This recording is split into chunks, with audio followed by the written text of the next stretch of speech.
Hey there, welcome into Good News Forecast. I'm meteorologist Kaylee Bowers. And I'm Sophia Periconi, and this is our brand new show here on WTOL 11 Plus, where we bring you fun, positive, and good news from around the world, across the country, and right here in our own backyards. It's a long time coming. I am so excited. So it's Good News Forecast. Yep. Kind of a play on both of our roles here at WTOL 11. Yeah. We bring the news. Yep. We bring the forecast. We bring the weather. Yeah. So we're just bringing good news. Anything that makes us sad, unhappy, just upset, we're not talking about that here on Good News Forecast. Yes. Out the door. This is all happy stuff.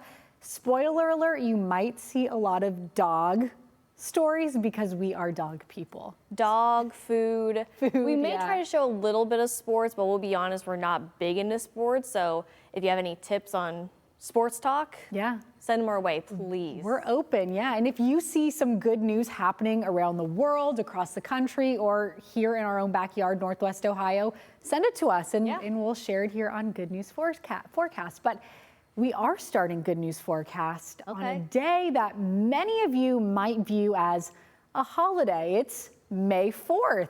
And it's more Star Wars related. That's the day started as a clever pun, May the 4th be with you, which is, of course, it's a title of May the Force be with you. Now, over time, May 4th was transformed into Star Wars Day. And one way to celebrate is by taking a trip to Rancho Obi-Wan in Northern California. Now, this is a nonprofit museum that has the world's largest collection of Star Wars memorabilia. Every year, it's almost exponential because it's just super fun. One place will have a May the 4th gathering, and then the next year another place, and so it just grows and grows and grows and grows.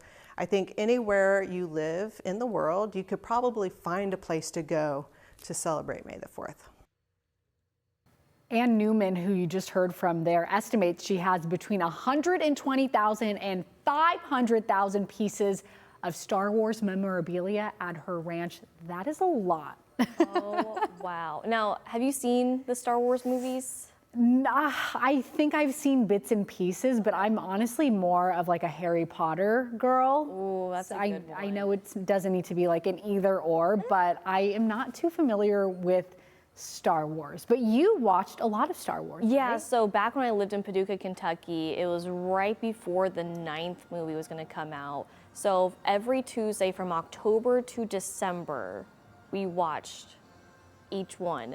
And I had no clue. Me and 3 other coworkers, they knew what was going on. They helped me learn. They explained. They slowed things down for me. So that was really helpful. But I was definitely a big Star Wars nerd afterwards. But that's been the last time I watched them. I have a question for you. So obviously Anne, who we just heard from, has a ranch dedicated to Star Wars memorabilia. What would be your thing that you would like collect and have, or from a movie? What's your thing? So actually in college, I collected Snoopy stuff. Okay. And the Peanuts gang. Oh, So it was right. mainly Snoopy related. I still have some Snoopy collections, but I'm kind of weaning it off towards other people, giving them as gifts, or like other stuffed animals I don't necessarily need. Yeah. What would you take, or what would you have?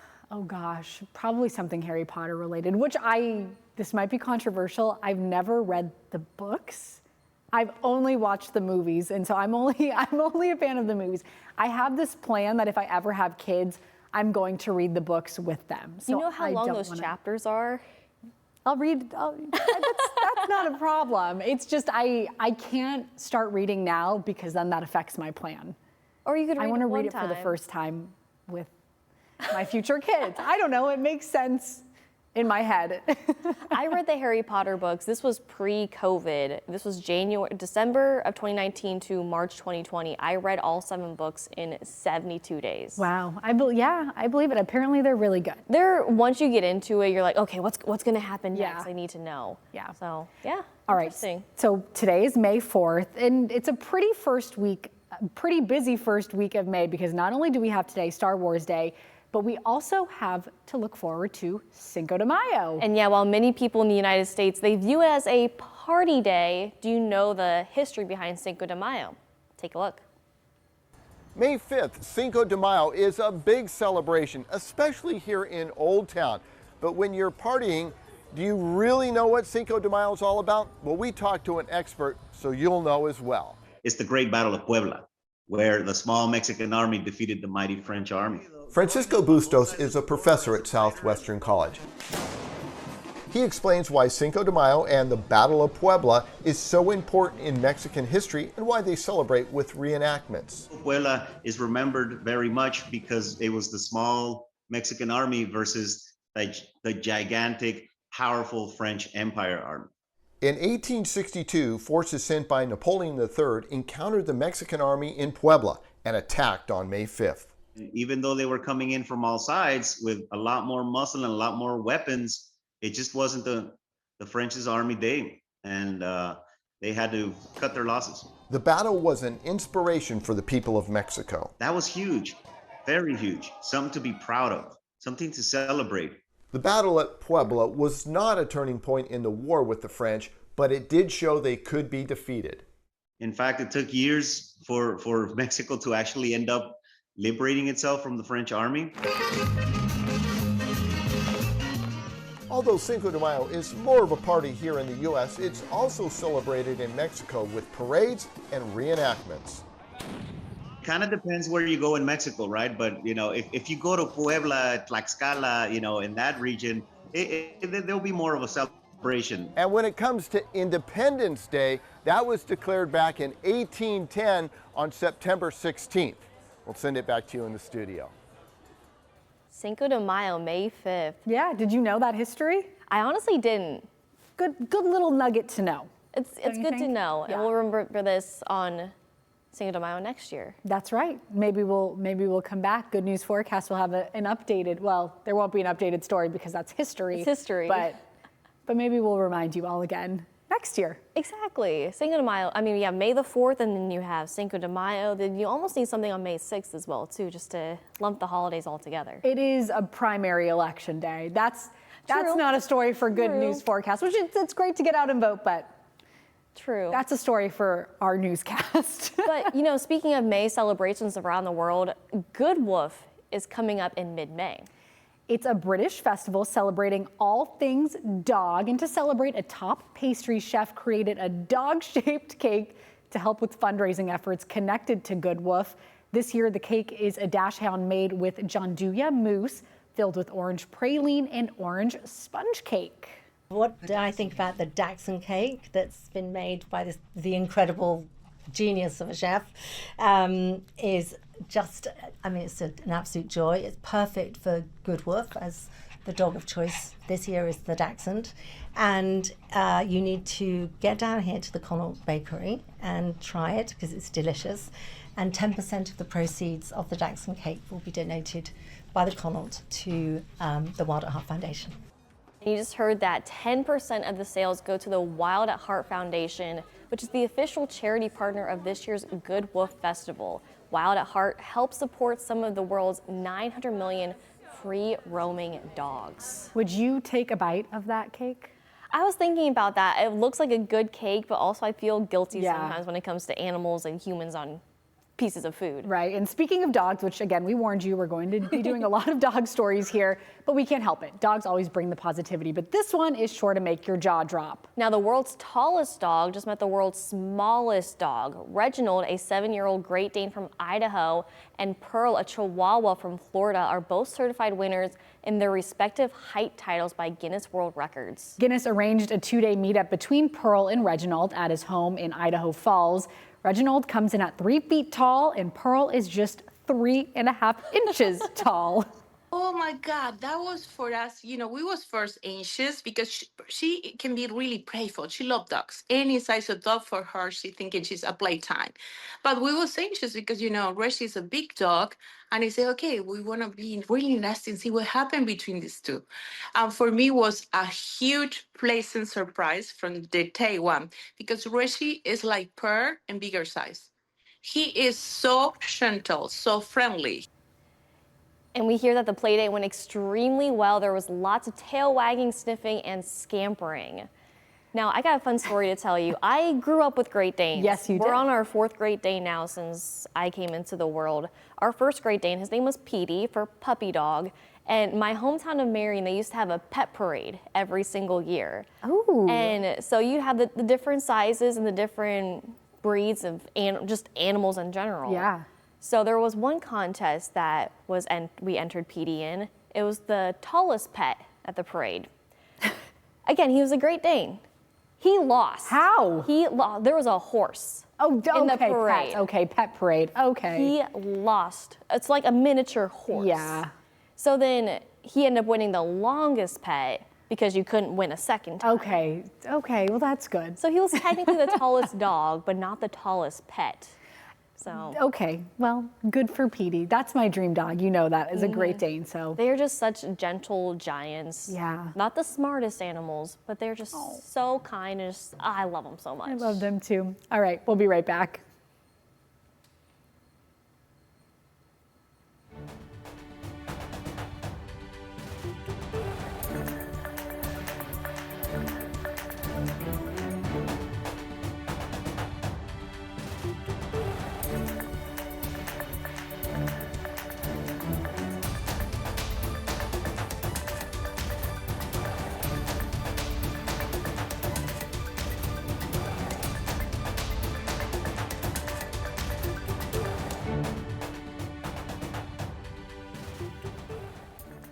Welcome back to Good News Forecast. Now, WTOL 11 Plus's brand new streaming show on bringing you the latest good news from all around the world, but also right here in your own backyard. And this story comes out of Oak Harbor. Kaylee, do you remember your first car?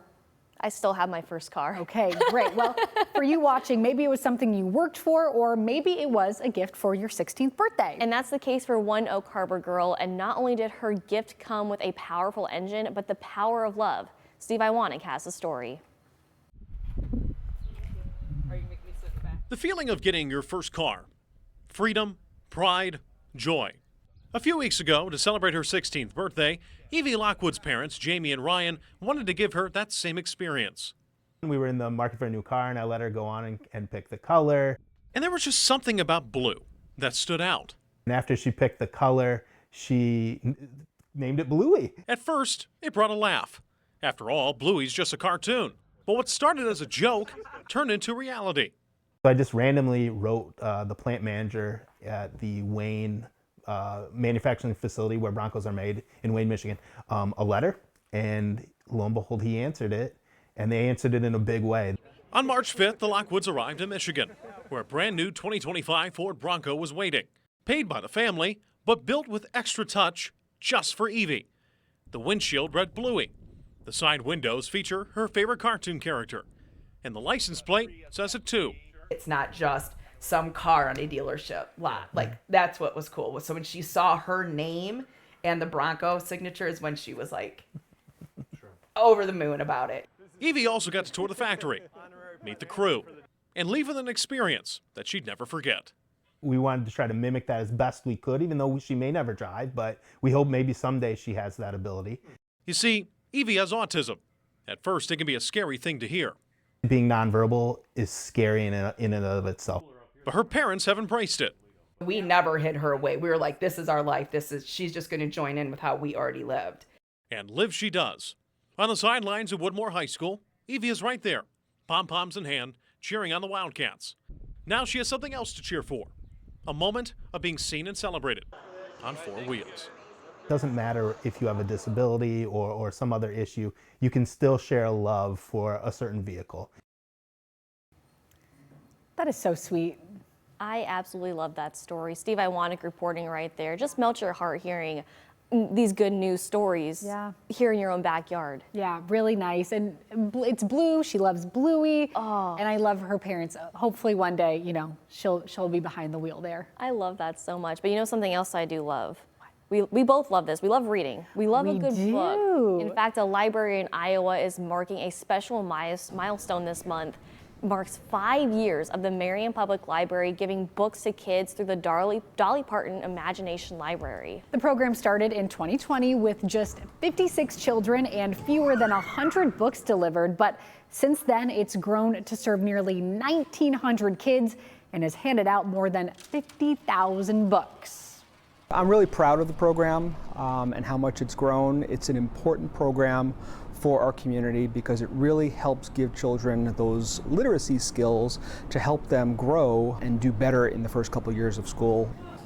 Library staff say the goal is to give children a strong start with reading. A special graduation ceremony is planned later this summer for kids aging out of the program. And we're almost at that point where we can grab a book and head outside to read, which is pretty awesome. Yes. And weather-wise, is it really looking like that though for this coming week? I mean, once we get through the first half of the week, but I'll tell you what, next weekend, Mother's Day weekend, will be beautiful. But it does look like a beautiful week in Brooklyn, New York. There are people gathered beneath these blooming cherry blossoms at Brooklyn Botanical Garden. The family strolled along the cherry, help me with that word, Sophie. Esplanade, I think. I could be wrong. The cherry esplanade? You know, but there's a cherry walk and people are just pausing for photos. Hey, I don't read the prompter most of the time, so I'm winging this. Spring has arrived in Brooklyn. I wish it did arrive here in Northwest Ohio, but the garden was in full fragrant bloom. And jumping across the pond now, the UK also saw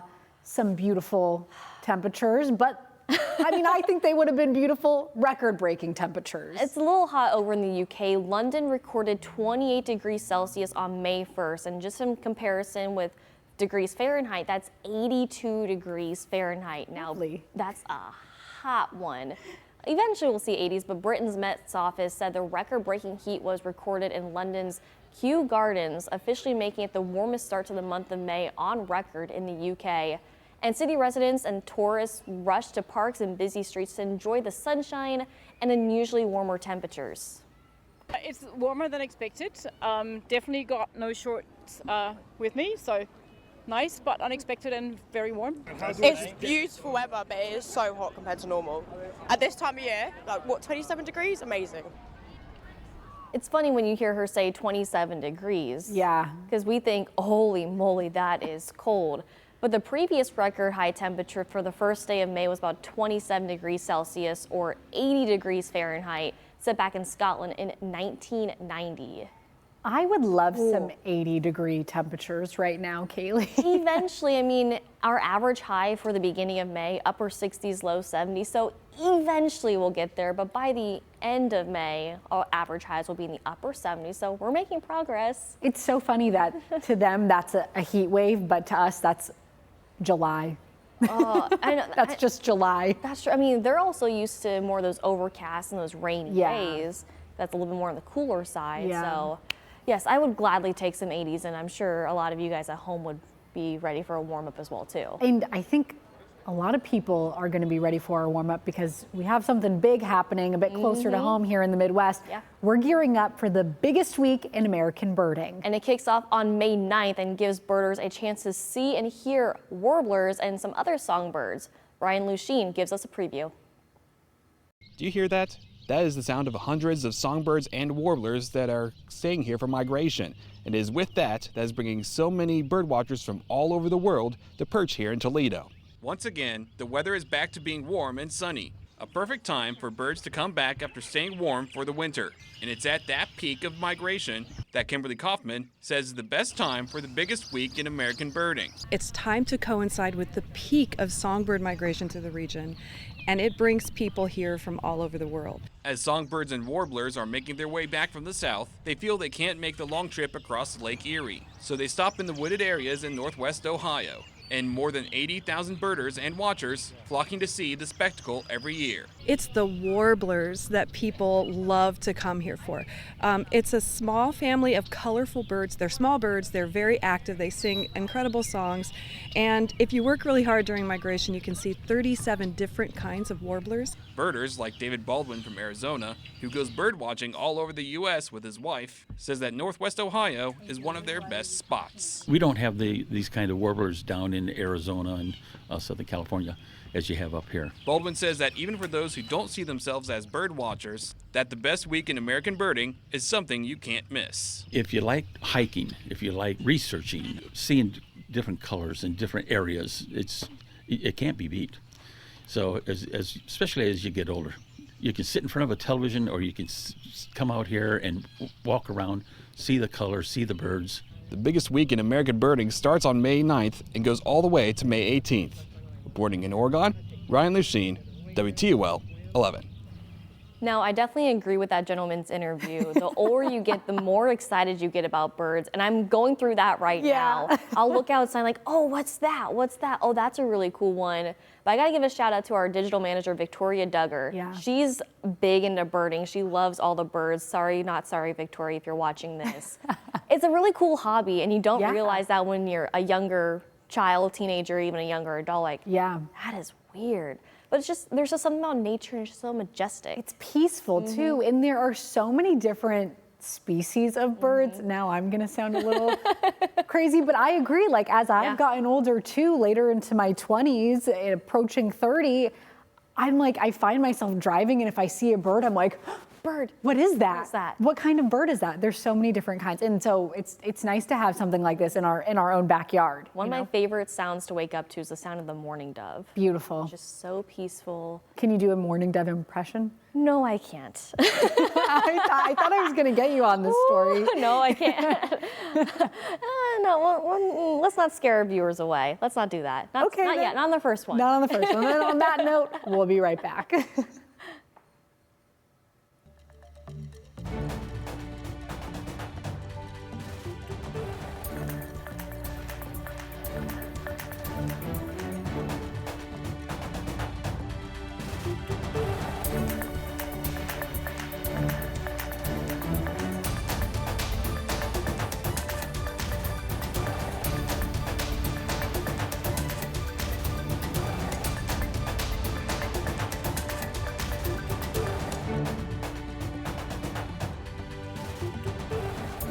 Welcome back to Good News Forecast. It's the first weekend of May, but that's not stopping Mars Candy from unveiling its Halloween candy lineup. Oh, I am so ready for this. Now, it's part of Mars Halfway to Halloween, which I can't believe we're already talking halfway to Halloween. And the company says chocolate is still the top treat of the spooky day. Now, look at this. This year's Mars is rolling out new M&M's Halloween blends. It's milk chocolate, peanut, and peanut butter varieties.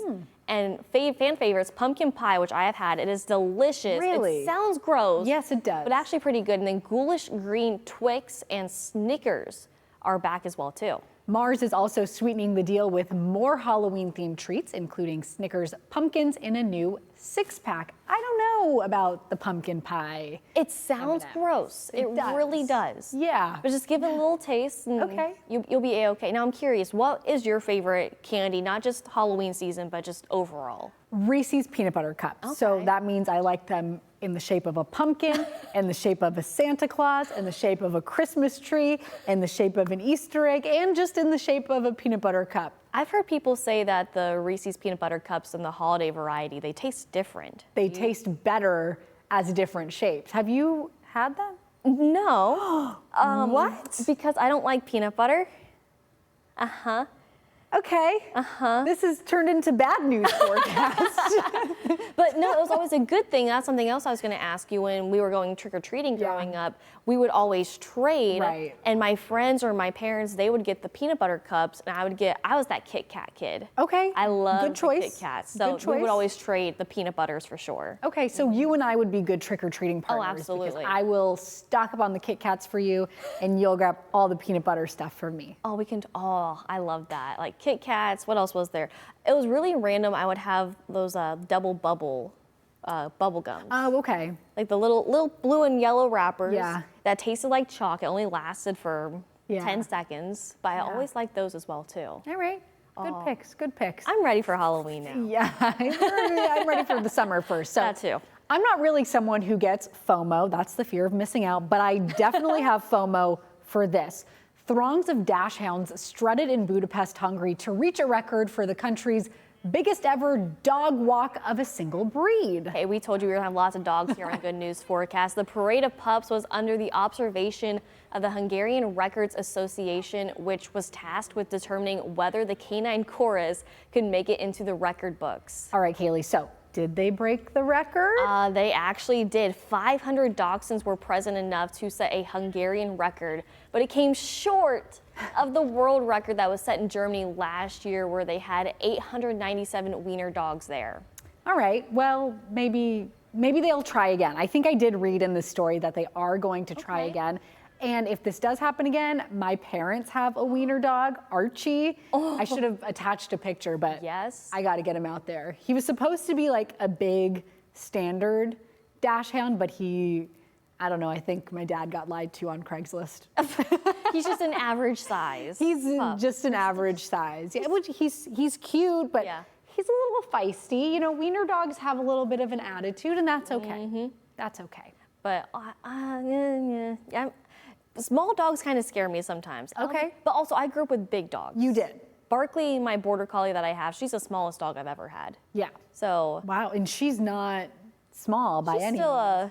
She's like a medium-sized pup, I feel like. But yeah, I don't know. I'm the same way. I'd prefer big dogs, but love a dachshund. They're so cute. Now I can imagine when we were showing that video earlier of the Great Dane and the Chihuahua, a 3.5-inch dog. Yeah. I'd be so scared to step on it. I know, that would be, and Chihuahuas are funny because they like shake. Oh my God, the eyes. We're not making fun of your pets, I promise. We love. No, I'm just joking. Kaylee's not. No, I'm not either. Well, we love dogs. Anyways, let's go to our next story, which was pretty exciting on Saturday. And of course, we cannot end Good News Forecast without talking about the most exciting, not 1 minute, not 3 minutes, 2 minutes in sports, to be exact. That's right. It was the 151st Kentucky Derby. And did your favorite win?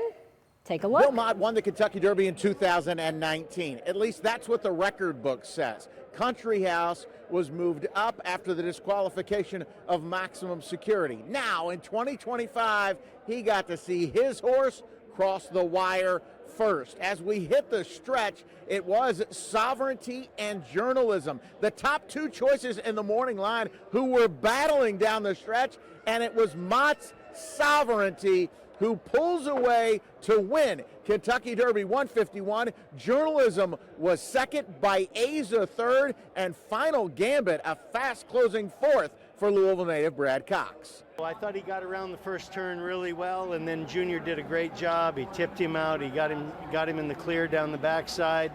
Then he got, into the second turn, and it looked like he dropped in. The horse wanted to run, at the half-mile pole. It looked like the horse wanted to start taking him up there, and he stayed tucked in behind Journalism around the turn.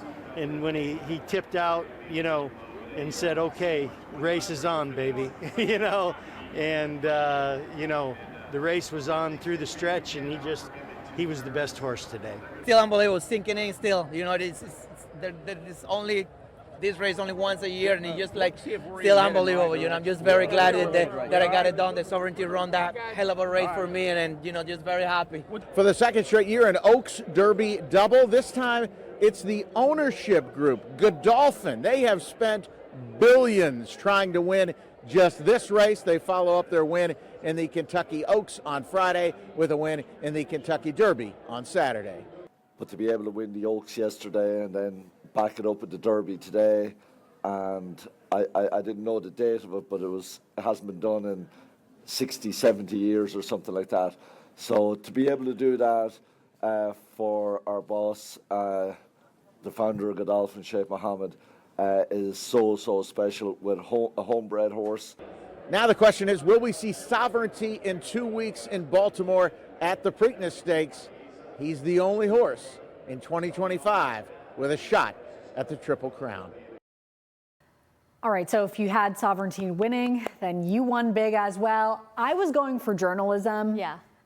Not for the obvious reason, but because the only Italian jockey was Journalism's jockey, and I'm half Italian, so I had to make it a thing. Hey, at least he got second place. Journalism got second, that's true. In the Kentucky Derby, second place It's not first. as grand. That's true. Hey, at least he placed in Yeah. the top two. That's true. This was my first Kentucky Derby I've ever watched. Oh, really? And so I knew going into it, okay, it's the most exciting 2 minutes in sports. It was kind of anticlimactic. It really is. Now, I lived in Kentucky for a couple years. Now, as far as West Kentucky compared to Louisville, but people still went out and were absolutely dressed to the nines in West Kentucky. So it's a really cool event. Oh my gosh. Fashion, that's another thing to talk about. The hats. The big old hats. Yeah. outfits, the blazers, everything. Everything. Even I'm very interested in why the jockeys dress the way they do. They wear like very bright patterned shirts. Yeah. And so I really want to look into that. But it seems like it's more of a party. Oh, absolutely. Really. And you have so many races leading up to it, not only that morning and afternoon, but it's a long weekend, a week-long event, I believe, as well, wow. too. Okay. So it's pretty interesting. Yeah, I'm learning so much about the Kentucky Derby. Are we? Yeah. I mean, just from that story alone, it's interesting. It's a very expensive sport, it sounds like, too. Because they said they've spent over several billion dollars of preparing. Oh. Yeah, I think those horses, they're treated like royalty and they're like worth millions of dollars. I mean, good for them though. Congratulations. And they're so beautiful. Yes, congrats to the horses. That is awesome. Yeah. Well, that does it for this week's Good News Forecast, our first one on WTOL 11+. That's right. We're back next Sunday morning with an all-new episode bringing you the latest positive news that you've been looking for. Thanks for joining us. Make it a great week.